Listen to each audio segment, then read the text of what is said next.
Hey everyone, welcome back to the Anderson Bros Outdoors. I'm Jake, and today we have another episode of What's Jake Doing? I believe we are on episode number 6, so stay tuned.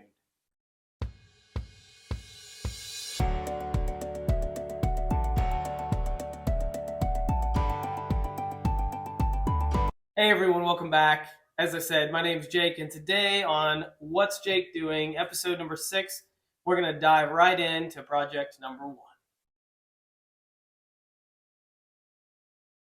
So project number 1 is this team-associated B6.4 race car. It is a two-wheel drive carpet car. Last weekend, I did take it out for its debut first run, and it actually performed really well. Huge shout out to David for letting us run on his track and use his tools. So big shout out. Thank you, David. With that being said, the car ran fantastically. The only issue that I had is currently it has the just stock Hobby Wing ESC and motor combination. It is a 21.5 turn motor, and it's good for a beginner class. However, I'm not really technically racing it. We're just messing around. We're not really racing for anything. More along the lines of having a good time. Nothing serious. However, the 21.5 turn motor and ESC combo here, they just aren't doing it. So I do have a 17.5 setup, which is the regular class, and I will be throwing it in there. I haven't done it yet. We're just going to swap out this ESC in the motor. I might make a video on it. I might not. I don't know. We'll see what happens. Lots of fun. I didn't think that I would like running carpet cars, but a whole different type of RC driving. I don't think that I would do this solely, but it is a lot of fun, and I do enjoy putting around the track with friends. Let's move on to project 2. So here's project number 2. It is a J Concepts hardline body, I believe is the name of it. It's supposed to be a Jeep, I think. So project number 2 is actually going to be projects 2, 3, 4, and 5 all rolled into one package. You'll see what I mean here in a minute. Project number 2 was to paint this cab, and I wanted to do something a little different. Obviously, I'm not a professional painter or whatever. I'm not anywhere close to that. I kind of suck at all of it, but I'm trying. I wanted to accentuate the lines on the door jamb and the hood. You can see that I've done that. However, it looks terrible. So note to self and really everyone else, it's a cool concept. I think it would work really well. I just used too small of a Sharpie, and I didn't really have a steady enough hand. I think that if I were to do this again, I would get a much thicker tipped Sharpie, and I would make sure that I was more balanced, if you will. Drawing lines in the air is not really my thing, so I need to figure out how I can set the body and the marker to be more precise. But that's a me problem. However, for everyone's reference, I think it's a cool concept. It looks really good when done right. So if you don't have a bunch of scribbles like a 3-year-old drew it, then it would probably look a lot better. I'm still going to run the body because why not? I think the green looks fantastic. And again, the outline of the black makes it kind of pop. The question is, for project 3, what does this go on? Project 3 is the Vanquish VRD stance straight axle. This is projects 2 through 5, really. There's a lot of things on here that I want to cover, and it will get its own video at some point when it's in its final form. It is very close, but there's a couple of things that I want to showcase individually. Body being one of them. The truck is essentially a stock stance. What we did was we installed the VRD bed on the truck. We put some moonshine bottles in it, a crate, and then this cooler here.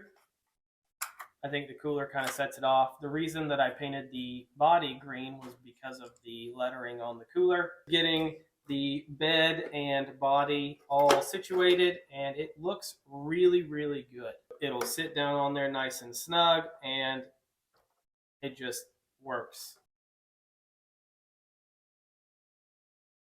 You can see here, I did create a link riser for the F10 axles. I tried to find one online, but I didn't have any luck finding one.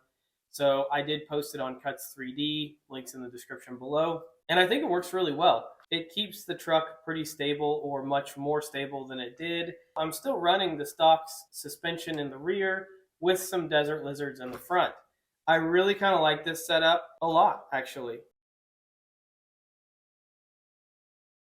I'm going to be doing a video very shortly on the stock suspension that comes with the Vanquish products, so the pheonix, the Fordyce, and the stance, and showcase how I make it to where they don't leak, because Vanquish is probably the worst manufacturer for shocks leaking out of the box, and a lot of people complain about it. Definitely something that I'm going to do in the very near future, so be on the lookout for that. All in all, this is probably my favorite truck to drive right now. I have a lot of trucks that I really like to drive. The top three, though, right now, this is number one. The number two truck would be the Artful Dodgers truck. And then the number three truck would be the VRD Carbon in terms of performance. This one doesn't perform as well as the Portal trucks, obviously, in certain situations, but it will outperform the Portal trucks in other situations. I have been relatively pleased with how well it performs for being a straight axle truck overall. Just doing the axle swap, keeping everything else, it worked really well. And adding the stubby kit kind of helped it out. Like I said, I'll do a video on this in the very near future. We're also going to do part 2 of the Axial SCX10 Pro versus the stance with straight axles. It'll be a lot more comparable in part 2. Part 1 was just released, so you've probably seen that already. Biggest takeaway is we're not experts. The driving could probably be better, but it's all about having fun. We are having a lot of fun. This is really what's been consuming my time, building this. Originally, I was going to put one of these one-piece printed beds on here and make it the green filament color. I just hadn't actually been able to make that happen. This would be fantastic with the one-piece cab. The cool thing is this is still 4.5 inches, so it would be class 2 legal. I would just need to modify the cab to put the holes in it for the bed, and then add the holes in the hood for the body posts, if that's the route I wanted to take. I could also potentially add a different mounting system. The cab is flush with the bed. I'll probably bring it in just a touch, maybe, and then I'll also trim the lower fenders here back about 1/2 inch or so, and just cut a straight down to where the slider would be to eliminate any wheel rub on it. Maybe I'll do something like that in the future. I'm not sure yet. It is a lot heavier than this J Concepts body, which is another reason that I didn't do it for being top heavy. I do want to do some competitions with this truck in the future. I actually am working on scheduling a competition for the Topeka, Kansas City, and Lawrence area. The competition will be in Lawrence. I'm not sure of the exact dates yet. Be on the lookout for that. If you're not on Facebook, feel free to join our Facebook page. Links are in the description below. This truck is kind of taken over today, so on that note, we're going to go ahead and call it a video. Thanks for making it this far. Feel free to give the video a like. Huge shout out to the people coming next, and we hope you have a great day.